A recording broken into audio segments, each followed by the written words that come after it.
Hello and welcome back once again to Steven Sir Makes It Easy, where me, Steven Sir, tries to make your life a little bit more simpler with concepts concerning accountancy and finance. Before I get started with the task for the day, very quickly a few reminders.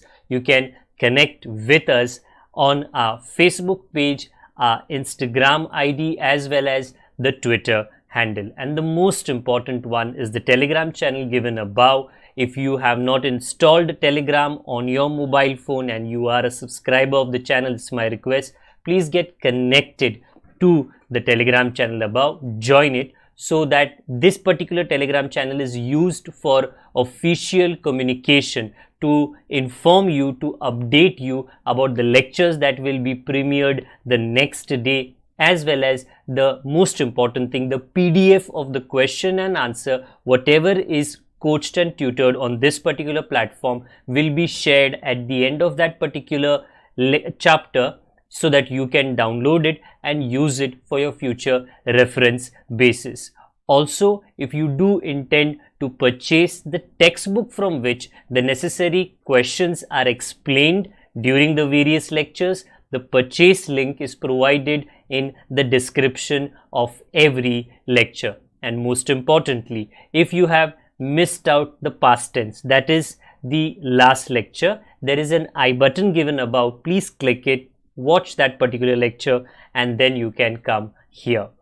Very importantly, at the end is, if you have not subscribed to our YouTube channel, please do make that a task for the day and subscribe to our channel, and together with that also press the bell icon so that Mr. YouTube notifies you about lectures which are uploaded on this particular platform. That's as far as the reminders are concerned. Let me get started with today's lecture. आप सभी का स्वागत है Steven sir makes it easy के channel पे, और आज एक इशू ऑफ शेयर्स के चैप्टर में बहुत इंपॉर्टेंट प्रॉब्लम आज करने वाले हैं। जो चैप्टर अब तक पहुंचा है या जिस लेवल पे पहुंचा है, जो है फॉरफीचर का लेवल, री इशू का लेवल और ट्रांसफर टू कैपिटल रिजर्व। क्या है, जब पूरी कहानी ख़त्म होती है, कुछ ऐसे शेयर होल्डर्स होते हैं जो आनाकानी करते हैं, पैसे नहीं देते, तो उनके शेयर्स को छीना जाता है। बट कंपनी वो शेयर्स को छीनने के बाद क्या करेगी? अगर कुछ ड्राइवर आनाकानी करे तो जो ट्रांसपोर्ट डिपार्टमेंट होता है, जो ट्रैफिक डिपार्टमेंट होता है, वो उनकी गाड़ी जब्त कर लेते हैं। एंड देन अगर वो प्रूव हो जाए कि उनकी गलती थी, तो वो गाड़ी उनको वापस नहीं मिलती, अगर कुछ रॉन्ग मैटर हो चुका है। बट देन ये गाड़ियों को जब्त करके what will the traffic department do? वो क्या करेंगे? वो ऑक्शन करके उनको बेच देते हैं। उसी तरह यहाँ पे शेयर्स छीनने के बाद में बेचे जाते हैं, जिसको री इशू कहते हैं। Till today ask and you shall receive, ये तो हमने समझ लिया है। आज का प्रॉब्लम है सेम और अलग।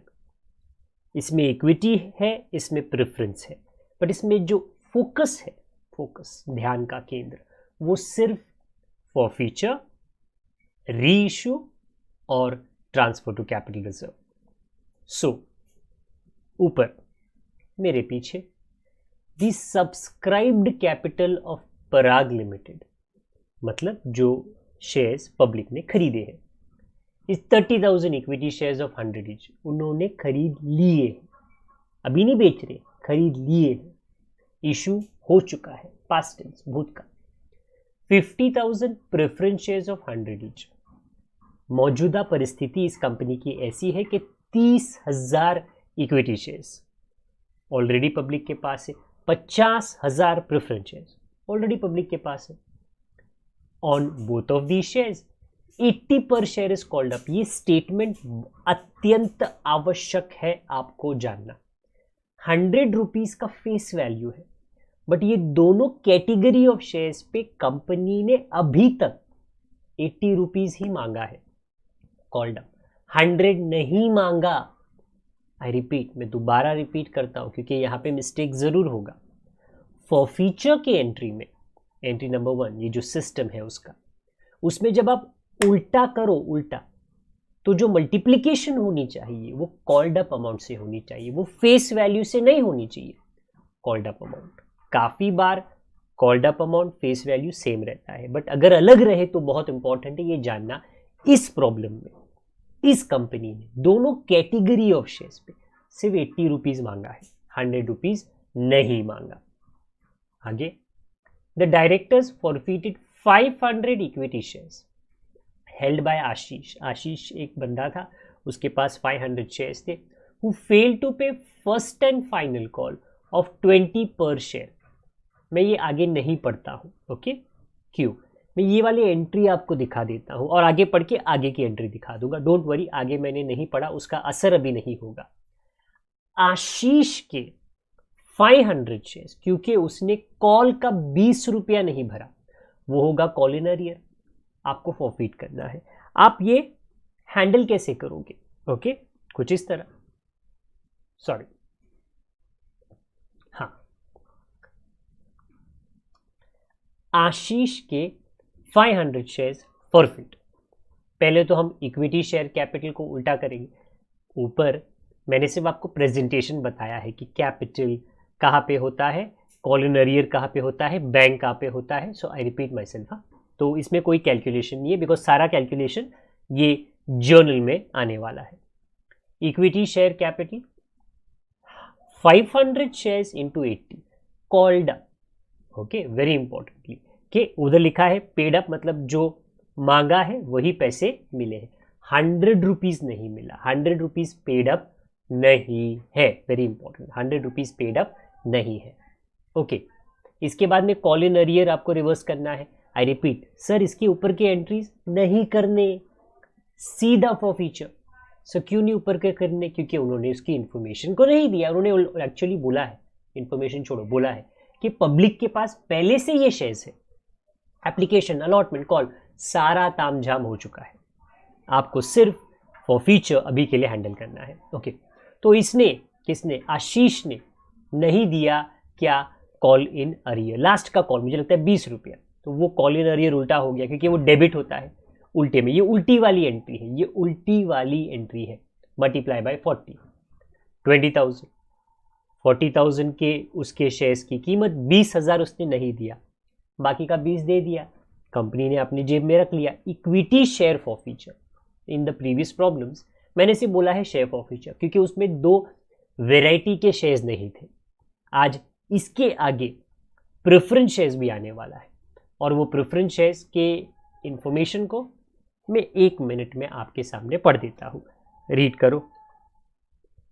They also forfeited 500 preference shares of Ashok who failed to pay 20 per share on allotment, 20 रुपया, 20 on first call, 20 on second call। Ashok की कहानी थोड़ी अलग है, उसके पास भी 500 शेयर्स थे जो छीन लिए क्योंकि उसने अलॉटमेंट का 20, फिर कॉल का 20 और फाइनल कॉल का 20, मतलब 60 रुपीज नहीं दिया। वो कॉल इन अरियर होगा, वो कॉल इन अरियर होगा। ओके, अगेन मैं ये रिपीट कर देता हूँ, टेक्स्ट बुक में थोड़ा अलग टेक्निक से पढ़ाया है, ये मैं मेरे टेक्निक से बता रहा हूँ। ओके, ये थोड़ा पुराना या क्लासिकल टेक्निक है। ओके, टेक्स्ट बुक में एक ऑप्शनल तरीके से पढ़ाया गया है। ये वाले एंट्री को कैसे हैंडल करें? अशोक के जो शेयर्स है वो भी 80 पेड अप है, तो पहले आप वो रिवर्स कर लो, which is preference share capital 40,000। उसने 60 रुपीज नहीं दिया, हाँ, तो वो हो गया कॉल इन अरियर। 20 30,000 नहीं दिया, 10,000 तो दिया, वो तो आपका फायदा है, उतना आप लिख लीजिए। Entry number 1 was for forfeiture of equity, entry number 2 was for forfeiture of preference। अभी फॉरफिट करने के बाद क्या करोगे यार? शेयर्स को रख के बेच दो, बेच दो। कितने में बेचा वो तो मुझे ही बतानी है, सॉरी, पढ़ के पता चलेगा। Says, sorry, the director reissued the shares of Ashish at 60 per share, 80 paid up, 80 के है अभी के लिए, 60 रुपीज लिया है, आगे मत जाना। आशीष के शेयर्स जब दोबारा बेचे, आप किसी की भी शेयर्स बेचो, बैंक में पैसा आएगा, बैंक अकाउंट डेबिट, कितना, into the received money which is 60, but actually है 80 पेड अप। तो जब आप इक्विटी शेयर कैपिटल लिखो 80 होगा, 100 होगा, 100 नहीं होगा क्योंकि अभी तक शेयर्स 100 के हुए ही नहीं है। आपका नुकसान हो गया कितने का, 10,000, वो आप निकालोगे शेयर फॉरफीचर के खाते से। कौन सा शेयर फॉरफीचर, फर्स्ट वाला, सेकेंड वाला नहीं, सेकेंड वाला प्रेफरेंस शेयर फॉरफीचर है, फर्स्ट वाला। इसके लिए उसको लिखना जरूरी था, equity share forfeiture, equity share forfeiture. ये अनाघा, अगर हो सकता है मेरा प्रोनाउंसिएशन थोड़ा ऊपर नीचे हो जाए, बट अनाघा को रीइशू किए चलेगा, नाम से एटलीस्ट इस प्रॉब्लम में ना इतना कोई असर नहीं होता। Okay, and those of Ashok, Ashish के शेयर्स बेचे, अशोक के बेचे 72 पर शेयर, अलग वैल्यू है 80 के। ओके, तो ये अभी शेयर्स जो अशोक के थे आप भेज दीजिए, दोबारा बेच दीजिए, बैंक में पैसे आई 72, जो आता है 36,000, बट मल्टीप्लाई बाय 80 ही होना चाहिए। ओके, डिफरेंसेस ऑफ 4,000 वो नुकसान है, वो जाएगा शेयर फॉरफीचर में, which is what I am showing up right now. Preference share forfeiture, rule says, guideline says, regulation says के शेयर फॉरफीचर में जो बच गया रखो मत, निकालो, कैपिटल रिजर्व में डालो। बट यहाँ पे 2 शेयर फॉरफीचर है, हाँ, तो आप कंपेयर करो। क्या, my apologies, the previous few lectures I told last time also, क्या करें, ये गंगा जमुना बहना बंद ही नहीं होती। Okay, first one, equity share forfeiture का क्रेडिट है 20, थर्ड एंट्री में डेबिट है 10, सो द डिफरेंस इज 10,000 जो आप कैपिटल रिजर्व में ट्रांसफर करोगे। अगेन ये यहाँ पे आ रहा है 20 - 10। प्रेफरेंस शेयर फॉरफीचर के सेकेंड एंट्री में 10,000 है प्रॉफिट, नुकसान फोर्थ में है 4,000, 10 में से 4 निकालोगे तो 6,000, ये भी आप डाल दो कहाँ पे, कैपिटल रिजर्व में।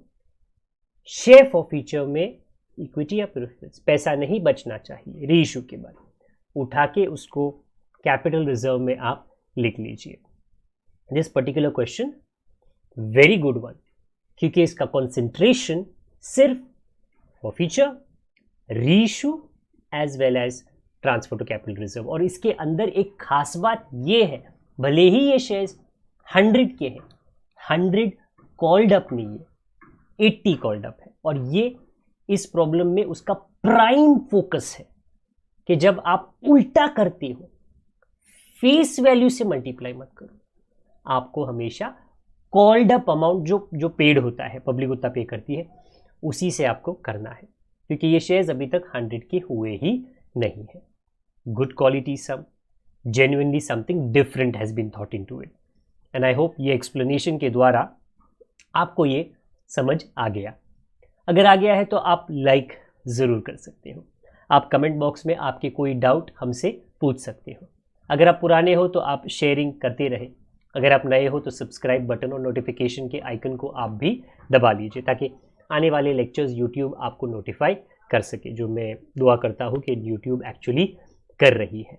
उसके अलावा और कोई ख़ास बात नहीं, हमारे अगले लेक्चर का इंतज़ार करें। तब तक अपना ख्याल रखें, बड़ों का, छोटों का, परिवार वालों का, सबका ख्याल रखिए। Good day to all of you, God bless, bye for now.